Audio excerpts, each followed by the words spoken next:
안녕하세요. 반갑습니다. 풀팩입니다. 오늘은 풀팩의 대출력 우수 수강생 모시고 서울에 내 집 마련을 아직 결혼도 안 하신 미혼이 어떻게 이렇게 잘 해내셨는지를 들어보는 시간을 갖도록 하겠습니다. 자, 오늘은 아사나님이라고 미모의 우리 수강생님을 모셨는데 얼굴을 가리기가 너무 안타깝지만 본인의 요청으로 인해서 얼굴을 가리고 아름다운 목소리로만 저희가 한번 인터뷰를 받아보도록 하겠습니다. 자, 아사나님 안녕하세요. 안녕하세요. 네, 간단한 자기소개 부탁드립니다. 네, 안녕하세요. 저는 서울에 사는 30대 싱글 아사나라고 합니다. 반갑습니다. 와, 30대 싱글인 분이 지금 우리 네이버 부자지도 카페에 내 집 마련 후기를 너무 잘 남겨주셔서 장안의 화제가 되셨는데 또 생애 최초로 주택을 구매하셨어요. 네. 그래서 어떤 프로세스로 이렇게 내 집 마련을 하게 됐는지, 의사결정을 하게 됐는지, 그리고 사실 생애 최초다 보니까 마주하신 문제들도 있었을 것 같은데 그 문제들을 어떻게 해결해 나갔는지를 다 자세하게 적어주셔서 많은 분들이 굉장히 많은 도움을 받았거든요. 그래서 오늘은 그 비슷한 상황의 구독자분들께 도움을 드리기 위해 이렇게 직접 나와주셨습니다. 일단 나와주셔서 너무너무 감사하고요. 네, 감사합니다. 네, 생애 최초 아파트 후기를 남겨주셨는데 부동산 첫 거래가 원래 아파트가 아니라 오피스텔이라고 들었어요. 네. 네, 오피스텔은 언제 어떻게 왜 사게 되신 걸까요? 제가 회사가 잠실이에요. 네. 2016년에 이제 처음 입사를 해서 네. 쭉 다니고 있는데, 네. 아무래도 위치가 잠실이다 보니 네. 30대, 20대 후반 싱글 또래들이 많이 선택하는 주거지가 네. 두 군데 정도 있었어요. 이제 오피스텔이랑 첫 번째는 음. 가까운 방이동, 송파동, 삼전동 이쪽에 네. 다세대 원룸 월세. 아, 네, 그리고 두 번째는 네. 이제 조금 멀지만 신축에 살고 싶은 사람들은 네. 문정동에 있는 오피스텔 신축 원룸이었어요. 아, 그때 당시에 2016, 15, 16, 17, 때 18년도까지 네. 문정동에 오피스텔을 엄청 짓고 있었거든요. 아, 그래서 이제 그쪽으로 알아보다가 네. 제 회사 동료 중에 문정동의 오피스텔 원룸 신축을 분양받아서 이제 샀다고 얘기를 들어서 저도 그냥 덜컥 따라서 아무 생각 없이 사게 됐어요. 분양을 받으신 거예요? 네, 최초 분양자는 아니었고 네. 피를 한 2,500만 원 정도 와. 주고 사게 됐죠. 분양권을 사게 된 거죠. 아, 분양권 투자를 처음에 오피스텔로 하셨다. 신축 오피스텔. 네. 그러면 최종 매가가 얼마셨는지 여쭤봐도 될까요? 매도가요? 그러니까 매매가. 매매가가 1억 후반대였는데 대략적으로 한 2억 2,500 정도로. 아, 그러면 분양가는 1억 후반이었는데 2,500 피를 줬기 때문에 네. 한 2억 2,500에 매수를 하셨다. 그럼 이때 대출을 끼셨었나요? 없었어요. 이때는 사실 제가 이제 잠실에 회사를 다니기 전에 네. 전 직장이 있었고 네. 그때 조금 저축을 했던 돈과 그다음에 사실은 아버지가 이제 조금 보태주신 돈이 있었어요. 네네. 그걸로 이제 분양권을 사게 된 거죠. 그러면 이 2억 2,500이 올 현금이었단 말씀이실까요? 네, 맞아요. 대출은 없었어요. 와, 그러면 특별히 대출을 내시지 않은 이유는 현금이 있었기 때문일까요? 아니면 대출에 대한 별 필요성을 못 느꼈기 때문일까요? 둘 다인가? 사실은 네. 그게 둘 다이기도 하고 네. 그때 당시에 이제 제가 진짜 의사결정을 잘못했다고 느끼는 게 그때 조금 대출이라는 걸 알았으면 네. 그걸 활용을 해서 뭔가 좀 다른 부동산을 샀을 생각을 했을 텐데 대출 자체가 너무 두려웠기 때문에 그 생각을 아예 못했던 것 같아요. 그래서 갖고 있는 현금에서 네. 그냥 매수를 하게 된 거죠. 그러면 이제 대출은 생각을 못했기 때문에 현금 내에서만 내가 알아보는데 그러면 현금이 한 2억 2,500이니까 거기에 맞는 오피스텔을 구매를 하신 거네요. 맞습니다. 그러면 역으로 만약에 내가 그때 당시로 돌아가서 대출을 이용할 수 있다면 오피스텔을 다시 하셨을 것 같아요. 안 하죠. 그때는 네. 2017년도, 18년도면 아이고, 상승장이 시작되고 상승장의 초입에 있었던 때였는데 네. 지금에 와서는 물론 결과론적으로 그렇게 말할 수 있지만 어쨌든 그때 대출을 알았으면은 저는 대출을 받아서 아파트를 샀을 것 같아요. 아, 그러면 내 연봉이나 이렇게 맞는 소득 대비해서 대출을 내서 아파트를 샀을 것이다. 네. 아, 근데 이제 처음에 그렇게 이제 오피스텔을 시작하고 매도를 한 다음에 본격적으로 생애 최초 아파트를 열심히 알아보셨다고 했는데 아파트 거래는 사실 다 큰 어른이라도 처음에는 막 손이 덜덜 떨리잖아요. 네. 그렇죠. 예. 무엇부터 알아봐야 되는지도 모르겠고 다 솔직히 비싼 것만 같고. 그렇죠. 특히 서울은 더 그럴 것 같은데 그러면 생애 최초로 아파트를 사기 위해서 가장 먼저 해야 되겠다. 이 세 가지는 꼭 하면 좋겠다라고 하는 걸 한번 말씀해 주실 수 있을까요? 일단 저희가 아파트를 사기 위해서는 입지 공부를 첫 번째가 최우선으로 입지. 해야 되는 것 같아요. 입지가 무조건 본자다, 네. 최우선이다. 왜 그럴까요? 입지를 공부하지 않으면 네. 저희가 모든 사람들이 갖고 있는 자원이 한정적이잖아요. 네. 이거를 저희가 잃지 않고 내가 가진 자원 속에서 가장 좋은 아파트를 사는 것이 우리 모두의 목표인데 네. 이게 가장 입지 공부가 가장 밑바탕이 되는 것 같아요. 그렇기 때문에. 그러면 역으로 질문했을 때 오피스텔을 매도를 잘 하신 것도 그래도 사람들의 수요가 있고 어느 정도 입지가 바탕이 됐기 때문에 매도를 잘 하셨다고 생각하시나요? 맞아요. 네. 문정동 같은 경우에는 저와 비슷한 조건들의 뭔가 싱글들이 굉장히 많이 살아요. 거기가 이제 제가 말씀드린 대로 잠실과 가깝기도 하고 네. 또는 저기 그 밑으로 분당 쪽으로 내려가는 중간에 있기도 하고 네네. 그다음에 문정동 자체적으로 또 수요가 있어요. 거기가 법조타운이기 때문에 네. 거기에 종사하는 젊은 사람들이 많이 사는 곳이었거든요. 그래서 문정동도 원룸 오피스텔로서는 입지가 괜찮았죠. 그러면 오피스텔도 다행히 매도를 잘 하셨고 그러면 매도하고 좀 매도 차익이 나셨나요? 제가 22년 5월에 매도를 했는데 네, 22년 5월. 그럼 몇 년을 가지고 있으셨던 거죠, 보유를? 거의 4년 반 정도를 제가 실거주를 했었어요. 그 오피스텔에. 네. 네. 그러면 거기서 이제 아파트 상승기를 맞았죠.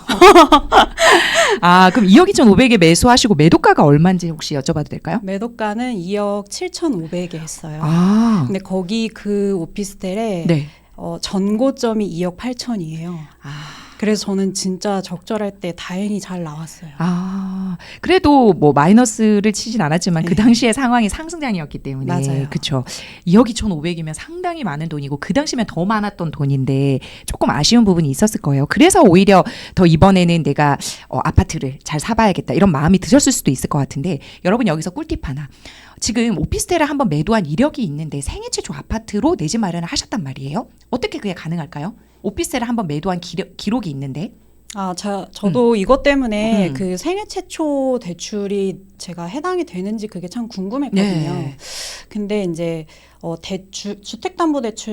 주택담보대출에서 네. 오피스텔은 주택으로 보지 않더라고요. 맞아요. 제가 심지어 저는 이제 재산세를 오피스텔이 사무용 오피스텔보다 주거용 오피스텔로 전환을 하면 네. 이게 재산세가 조금 줄어들어요. 네. 그래서 저는 주거용 오피스텔로 전환한 상태였거든요. 네. 그래서 진짜 주택으로 쓰고 있었기 때문에 음. 저는 주택담보대출에서 생애 최초에 해당되지 않을 줄 알았어요. 네. 근데 해당이 되더라고요. 맞습니다, 여러분. 여기서 정리를 한번 하면 주거용 오피스텔이라 하더라도 대출에서는 오피스텔은 비주택입니다. 그래서 오피스텔의 매도 이력이 있다 하더라도 생애 최초로 우리가 아파트나 주택을 구매할 수 있다. 이 꿀팁 하나 가지고 가겠습니다. 자, 그러면 이제 드디어 서울의 아파트를 매수하게 되셨어요. 네. 그러면 그 매수한 금액과 매수한 방법을 좀 알려주실 수 있을까요? 네. 집값을 솔직히 다 가지고 계셨던 게 아니고 이제는 대출을 현명하게 잘 활용하시고 대출력을 발휘하신 걸로 알고 있는데 그러면 저희가 이제 대출 세팅 방법이라든지 전세 세팅은 어떻게 했는지 처음에 이제 목표가부터 해서 한번 들어보고 싶은데 한번 말씀해 주실 수 있을까요?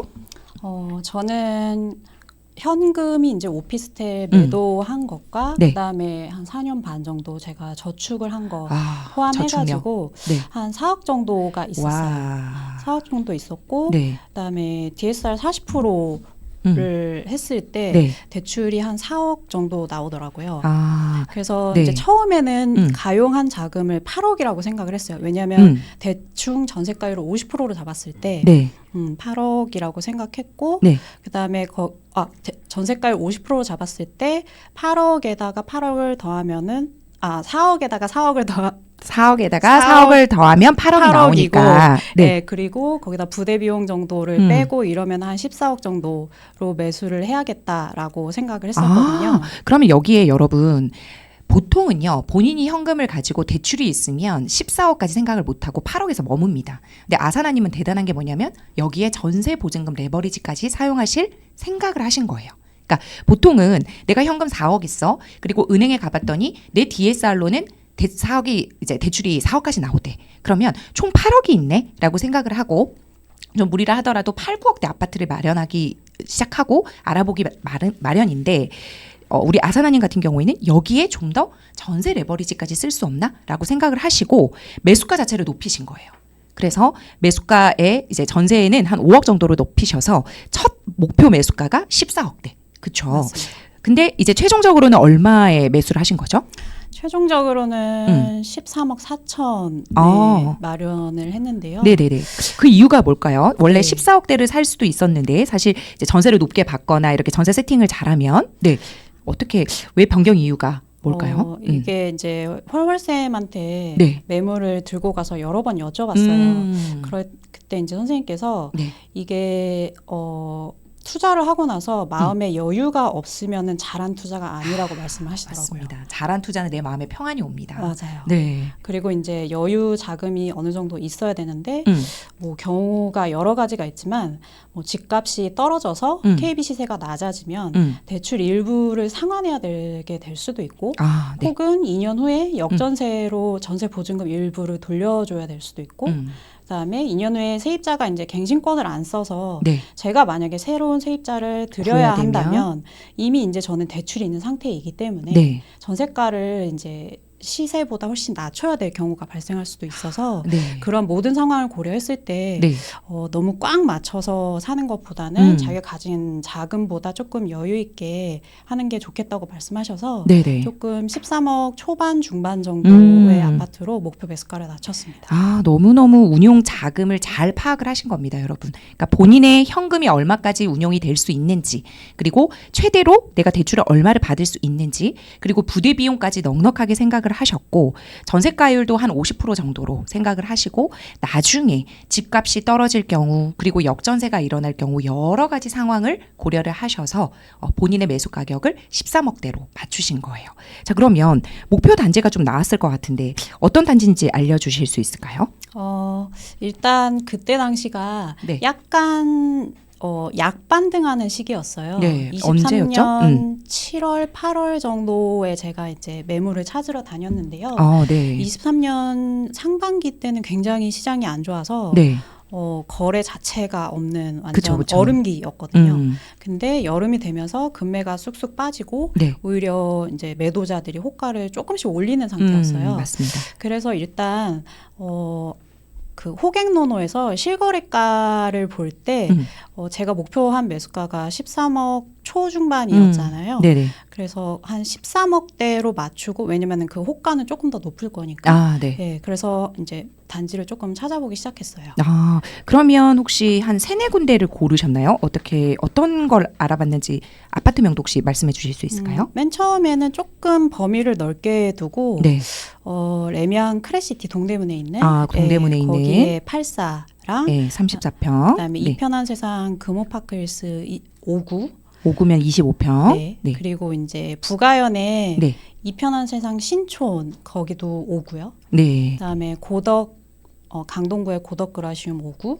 고덕 그라시움까지. 네. 네. 그다음에 보람의 신길 뉴타운의 보람의 SK뷰 84. 네. 그다음에 레미안 에스티움 같은 레미안 에스티움이 어디에 있죠? 네, 같은 신길 뉴타운에 있습니다. 보람의 신길. SK뷰 바로 옆 단지예요. 네. 거기도 5구를 받고요. 네. 그다음에 이제 가재울 뉴타운에 있는 DMC 파크뷰 자이 84까지 이렇게 여러 개 단지를 네. 아실에서 여러 개 단지 이제 그래프를 붙여보는 기능이 있어요. 아실에서? 네, 거기다가 놓고 이제 붙여봤죠. 그러면 시세 그룹핑을 되게 잘하신 건데 사실 그렇죠. 그러면 우리가 이 금액대에 동대문의 크레시티 34평, 그다음에 금호 25평, 그라시움 24평 이런 식으로 그 같은 입지에 그렇죠. 비슷한 입지의 아파트들을 너무 잘 추리신 것 같아요. 그러면 이것도 당연히 입지가 기반이 됐기 때문에 나오신 것 같은데 지금 말씀드린 아파트들도 네. 다 이제 제가 헐월쌤 부자지도 서울권 강의를 들으면서 거기에서 우리가 매수할 만한 우량 서울의 단지가 어디인지 좀 보고 제가 맞는 금액대에서 찾은 거죠. 그러면 지금 꽤 많은 걸로 하나, 둘, 셋, 넷, 다섯, 여섯, 7개예요. 7개 중에 최종 후보가 한 3군데 정도 나왔을 것 같은데 나머지 4군데가 왜 탈락됐는지도 혹시 말씀해 주실 수 있나요? 그 중에서 저는 이제 신길 뉴타운에 있는 보람의 SK뷰 84랑 네. 그다음에 금호동에 이편한 세상 금호파크 파크힐스 5구, 네. 그다음에 부가연의 이편한 세상 신촌 5구 이렇게 세 가지 단지를 추렸는데요. 동대문 크래시티는 당시에 이제 스카이엘 65 입주장이 있었어요. 청량리에. 그래서 네. 이제 전세가가 너무 낮아서 네. 제가 가진 자금으로는 세팅을 할 수가 없었고. 여기서 너무 또 중요한 거. 입주장. 우리가 공급 앞에는 장사 없다. 그쵸. 네. 물량 앞에 장사 없다고 했기 때문에 크래시티 들어가서 내가 이게 솔직히 이것도 이제 생애 최초 후순위 주담대로 들어가려면 전세를 끼고 사는 일종의 갭 투자잖아요. 그럼 갭 투자가 되려면 어느 정도 전세가가 받쳐줘야 되는데 입주장이 들어오기 때문에 그쵸. 이게 전세가가 안 받쳐줄 수 있기 때문에 일단 입지가 좋아도 크래시티는 놔줬다. 너무 좋은 선택이었고 그다음에 이제 DMC 파크뷰 자이랑 레미안 에스티움 같은 경우에는 네. 사실 제가 생각한 목표가보다는 약간 조금 가격이 낮은 단지였어요. 그래서 조금 욕심에 더 꽉 차게 더 좋은 걸 사고 싶다. 지금 완전 가성비를 노리신 거네요. 맞아요. 제가 갖고 있는 네. 돈으로 네. 가장 좋은 걸 사고 싶다라고 생각해서 네. 거기는 또 이제 포기를 했습니다. 그러면 저평가된 게 아니라 오히려 입지가 조금 떨어진다고 판단을 하신 건가요? 아니면 왜 투자하기에 조금 아쉽다고 생각이 드셨는지? 이거 그래프를 붙여봤을 때 네. 제가 선택한 최종 세 가지 단지보다는 네. 조금 상승력이나 이런 게 약한 추세가 있었어요. 추세를 보고 그러면 그 보통 추세는 몇 년 정도를 보세요?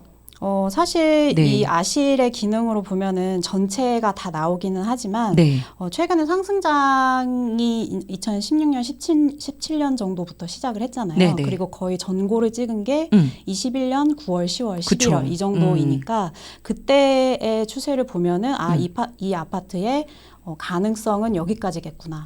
이 정도로 파악을 했던 것 같아요. 네. 자, 그러면 그라시움은?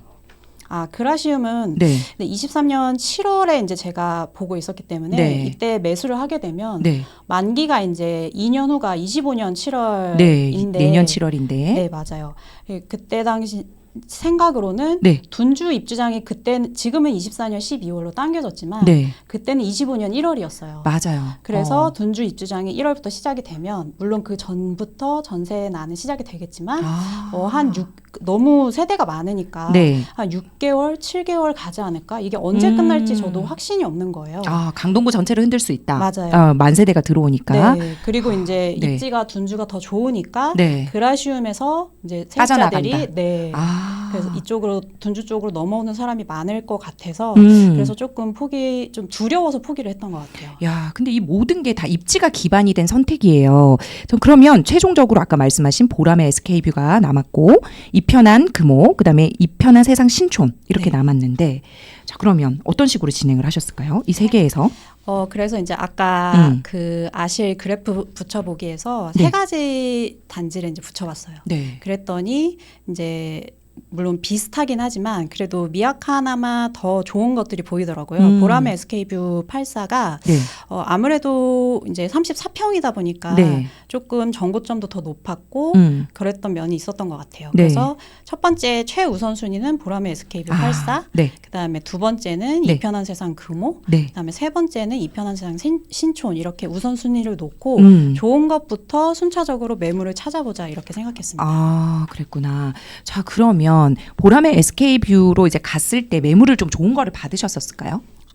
그때가 매물이 진짜 없었고 진짜요? 제가 갔을 때 금매들이 다 빠진 상태였어요. 심지어 제가 갔을 때 부동산에 갔을 때 네. 하루 이틀 전에 나왔던 금매들이 다 빠지고 한 개 정도가 남아 있었는데 그것도 이제 주인이 매수자들이 갑자기 막 문의가 오고 이러니까 매물을 거두려고 한다고 했던 것 같아요. 그래서 네. 이 부동산 사장님한테 계속 설득을 하면서 이거 제가 꼭 사고 싶은데 어떻게 매도자를 좀 설득해 주실 수 없냐고 여쭤봤는데 매도자가 이제 좀 매물을 최종적으로는 거두어서 눈앞에서 매물을 좀 놓쳤습니다. 보람의 SK뷰는 못 산 거네요. 매물이 없어서. 맞아요.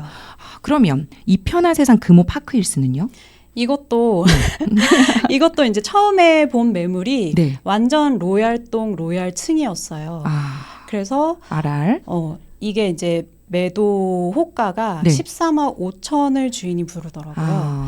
근데 그 RR 말고 일반 단지들은 13억 3천에서 13억 4천, 뭐 아주 싼 거는 13억 2천, 저층 제외하고 평층 기준으로요. 네. 그 정도였는데 네. 그래서 저는 이제 이게 RR이고 네. 이 정도 가격이 되니까 한 1,000만 원 정도 조금 싸게 해서 거래를 하면 너무 좋지 않을까라고 해서 이제 좀 내고를 시도를 했었죠. 아, 내고를 시작을 해서 그럼 13억 5천짜리를 결과적으로 13억 4천에 잘 사신 걸까요? 아, 근데 이 RR이 네.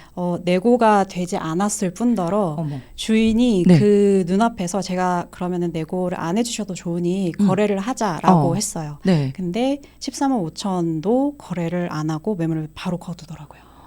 아, 그래서 굉장히 허탈했습니다. 그때는 이제 막 사람들이 이제 매수자가 몰리니까 맞아요. 주인들은 매물을 걷고 있는. 네, 그때 당시에는 그랬어요. 아, 근데 제가 생각하면은 지금이랑 약간 분위기가 조금 비슷한 것 비슷하다는 같아요? 느낌이 들어요. 지금 분위기를 어떻게 보세요? 지금도 제가 샀을 때가 이제 23년 7월, 8월, 9월 이제 그 추석 바로 직전이었는데요. 이제 추석이 지나고 조금 약간 냉랭해지는 느낌이 들더라고요. 그리고 제가 산 금액보다 한 1, 2천만 원 조금 더 싸게 거래되는 매물도 있었고요. RR인데. 네. 그런데도 조금 낮게 거래가 되다가 네. 24년부터 이제 다시 반등을. 네, 조금 아주 약반등하는 것 같아요. 그러면 지금은 얼마에 형성돼 있나요? 지금은 중층 가격이 13억 5천이 최저가예요. 그러면 지금 단지가. RR 같은 경우에는 거의 14억을 향해 가고 있을 것 맞아요. 같은데. 네. 그러면 지금까지는 이제 아직 사신 지 얼마 안 됐지만 잔금은 혹시 언제 치셨나요? 잔금은 제가 계약하고 나서 이제 전세를 세팅해야 된다는 조금 압박감이 있어서 주인에게 넉넉하게 3개월로 해달라고 했어요. 계약 시점부터 3개월 후에 잔금을 하겠다라고 해서 계약을 3개월 후로 했는데 네. 다행히 전세를 빠르게 맞출 수 있게 되어서 2개월로 맞출 수 있었어요. 그럼 계약이 언제였나요? 계약은 8월 초였습니다. 8월 초였고 잔금이 10월 정도 된 것 같은데, 맞아요. 그렇죠? 10월 말이었어요. 그러면 보통은 사실 생애 최초로 하실 때는 후순위 주담대를 넣을 수 있기 때문에 이미 전세가 들어 있는 것도 사셔도 되는데 지금 아사나님 같은 경우에는 산 거를 후에 전세를 맞춘 케이스일까요? 맞아요. 매물이 그랬기 때문일까요? 네, 그랬어요. 저도 전세가 들어있는 거를 사면은 조금 네. 편할 것 같다라는 생각을 했었는데 왜냐하면 전세를 한 번도 맞춰본 적도 없고 이제 아무래도 후순위 대출이지만 세입자 입장에서는 조금 인식이 안 좋은 게 사실이었기 때문에 그 압박감이 조금 있어서 새가 들어있는 매물을 사고 싶었는데 그때 제가 보던 방금 말씀드린 보람 SK뷰나 이편한세상 신촌이나 이편한세상 금호나 다 없었어요. 그러면 매물 자체가 없어서 어쩔 수 없이 후에 세팅을 하는. 그러면 여기서 여러분 이제 꿀팁 나갑니다. 생애 최초 주담대를 어떤 식으로 세팅을 하셨는지. 왜냐면 보통은 전세 낀 거를 사서 그 뒤에 붙여서 이제 그러니까 매매를 해오시거든요. 근데 지금과 같은 경우는 아사나님은 굉장히 공부를 잘할 수 있는 케이스인 게 일단은 없는 상태에서 후에 맞추는 거예요, 전세를. 그러면 이게 내 잔금도 준비가 돼야 될 거고 전세도 그때 맞춰서 잘 세팅이 돼야 될 텐데 혹시 어떻게 시행착오가 좀 없으셨을까요? 이게 하다 보니까 문제에 맞닥뜨리게 되더라고요. 어떤 문제였어요? 이제 매도인한테 그거는 제가 상식적으로 좀 알고 있었어요. 이게 이제 세입자가 전입신고를 하면 세입자 전입신고 2길 0시에 대항력이 발생을 해요. 그렇죠. 그 다음 날 0시부터. 그렇기 때문에 이 세입자에게 이 대출이 후순위라는 것을 좀 안심시키려고 그러니까 세입자가 전입신고한 바로 다음 날에 대출을 실행해서 잔금을 지급하겠다고 매도인에게 미리 그렇게 계약을 한 상태였어요. 거기까지. 지금 여러분들 이해되시나요? 우리가 세입자가 전입신고를 하면 그날 바로 대항력이 생기는 것이 아니라 그 다음 날에 생기는 거예요. 그래서 만약에 그 세입자와 그다음에 근저당이 있으면 근저당이 먼저 우선이 되기 때문에 보통 세입자는 그 앞에 선대출이 끼는 걸 싫어합니다. 그래서 아사나님 같은 경우에는 그걸 방지하기 위해서 그 다음 날 대출을 하겠다라고 이미 매도 매도자랑 말씀을 나누셨다라는 거예요. 그럼 문제가 없었을 것 같은데 어떤 문제가 있었나요? 근데 네. 이제 세입자의 말은 그거였어요. 제가 전입신고 다음 날 대항력이 발생을 하는데 그날 대출을 실행을 하면 같은 날 이제 대출 겹치는 거 아니냐. 겹치면은 내가 후순위가 되는 게 아니냐. 아닌데? 대출보다 후순위가 되는 게 아니냐라고 네. 걱정을 하시더라고요. 네. 그래서 저는 이제 또 공부할 때는 그런 얘기를 들어본 적이 없으니까 거기서 당황을 굉장히 많이 한 거죠. 네. 그래서 이제 가까운 은행에 가서 대출 담당자한테 물어보고 이랬는데도 뭔가 명확히 얘기를 해주는 데가 없더라고요. 네. 그래서 이제 풀팽님한테 여쭤봤죠, 바로. 네. 그래 어떻게 풀팽님이 뭐라고 하냐? 네. 풀팽님께서 네. 그거랑 관계없이 네. 대출을 할 때는 이제 세입자가 있을 경우에 세입자의 동의서를 받기 때문에 네. 먼저 세입자를 선순위로 넣어달라고 하면은 그렇게 해주신다고 걱정하지 말라고 하셨습니다. 네, 바로 제가 그렇게 사실은 말씀을 드렸거든요. 칼날로. 왜냐면 사실은 확약사 같은 것도 쓰기 때문에 은행에 우리는 이거 분명히 후순위로 들어갈 거다라고 하면 은행이 알아서 후순위로 넣어줘요. 근데 대신에 세입자의 동의가 그때는 필요한 거죠. 왜냐면 세입자가 먼저 들어가기 때문에. 그래서 이제 안심을 하고 가면 되는데 그래도 만약에 이게 불안하다. 한번 고집을 부리기 시작하면 사실은 이게 좀 걷잡을 수 없거든요. 그럼 맞아요. 어떻게 됐을까요? 제가 구했던 전세입자도 네. 제가 그렇게 충분히 설명을 했음에도 불구하고 그래도 나는 이틀 후로 해달라. 다음 날로 대출을 이제 실행을 해달라라고 우기셔서 네. 저는 그래서 이제 중간에 매도자랑 세입자 중간에 껴서 이도저도 못하게 된 상황이 온 거예요. 이미 계약서는 그렇게 써버렸는데 네. 세입자는 그렇게 할 수 없다고 하니까 굉장히 이제 그때는 난감했어요. 네. 그래서 할 수 없이 세입자를 설득을 못했으니 이제 매도인을 설득하는 수밖에 없겠다. 어떤 식으로 설득하셨나요? 그래서 사실은 전화를 굉장히 떨면서 했는데 매도자한테 뭐라고 하셨어요? 지금 있는 사실을 그대로 다 얘기를 했어요. 얘기를 하고 네. 혹시 이 사이 이제 어차피 이제 매도 잔금이 이사를 하고 나서 바로 다음 날 치르게 되는 걸로 이제 계약을 했으니까 그거를 잔금 일자를 하루만 더 밀어줄 수 없냐라고 여쭤봤죠. 네. 굉장히 떨면서 여쭤봤는데 그 매도자분이 다행히 조금 여유가 있으신 분이어서 하루만 더 밀어주겠다고 쿨하게 말씀하셨어요. 그분도 사실은 이걸 받고 다른 집으로 갈아타기를 하셨을 수도 있었을 텐데. 근데 네. 제가 이 편한 세상 금호에서 네. 그 눈앞에서 놓쳤던 알랄 매물도 그렇고 지금 저한테 집을 파신 그 매도인도 그렇고 두 분 다 반포 원베일리로 갈아타시기를 하시는 분들이었어요. 근데 그 성동구 옥수구모 쪽에 사시는 많은 분들이 네. 서초 반포나 아니면 강남 쪽으로 많이 갈아타시기를 하시더라고요. 보통은 잠실 쪽도 먼저 오고 안 되면 바로 반포로 가면 더 좋죠. 그렇죠? 네. 그 반포로 가실 분이니 어느 정도 현금의 여유가 좀 있으셨던 분인 것 같아요. 맞아요. 그래서 다행히 그러면 이틀 뒤로 네. 잔금을 너무 수고하셨겠어요. 그 사이에 진짜 수명이 줄어드는 줄 알았어요. 솔직히 우리 속된 말로 많이 쫄았을 텐데. 네. 내 집 마련이 쉽지 않아요. 그렇죠? 네. 네. 그러면 사실 이런 식으로 쉽지 않았단 말이에요. 그럼에도 불구하고 내 집 마련은 해야 한다. 맞습니다. 다른 분들께 추천하시나요? 당연합니다. 왜 그럴까요? 서울 아파트 내 집 마련을 하기 전과 후의 마음이 어떻게 다르신지. 사실 제가 이제 실거주는 하고 있지 않지만 이제 무주택자에서 1주택자가 된 거잖아요. 네. 이게 21년도에 이제 코로나 시기에 자산 가격이 너무 상승을 해가지고 박탈감이 굉장히 컸는데 저도 그 사람 중에 한 명이었습니다. 왜냐하면 저는 그때 오피스텔에 있었거든요. 그 남들이 오르는 걸 지켜만 봐야 됐어. 네. 근데 일단은 그런 박탈감에서 많이 사실 벗어난 것 같아요. 심리적으로. 박탈감에서. 그러니까 일단 내 마음에 안정감이 온다. 그리고 박탈감에서 이제 벗어나고. 물가 상승을 뛰어넘을 수 있는 우량 자산인 서신대를 보유하고 있다라는 생각이 있으니까 사실 이것이 조금 뭐 떨어질 수도 있고 아니면은 조금 보유하고 있는 동안에 조금 어려움이 없을 거라고 생각하진 않아요. 하지만 어쨌든 우상향할 것이다라는 믿음이 있습니다. 너무 투자자예요, 여러분. 사실 우리는 몇 개월 보게 되잖아요. 자기가 산 다음에 이거 아파트 우리 값 어떻게 된 거야? 라고 하면서 조금 떨어지면 실망하고 6개월 지나도 이거 뭐야? 막 이렇게 되고, 그쵸? 근데 그런 단기적인 소폭 증감에 의해서는 내 마음을 빼앗기지 않겠다. 그렇게 마음 먹은 것도 너무 대단하신 것 같아요. 그런 마음들을 먹고 그다음에 확신을 가지기까지 사실 이렇게 뭐 강의나 여러 가지로 도움을 좀 받으셨을 것 같은데 사실은 뭐 인터넷으로 검색을 해보셔도 될 거고, 그렇죠. 뭐 다른 유튜브 강의로도 분명히 섭렵을 하실 수 있는데 왜냐면 아사나님 정도면은 아실도 되게 잘 나와 있잖아요, 솔직히. 맞아요. 네.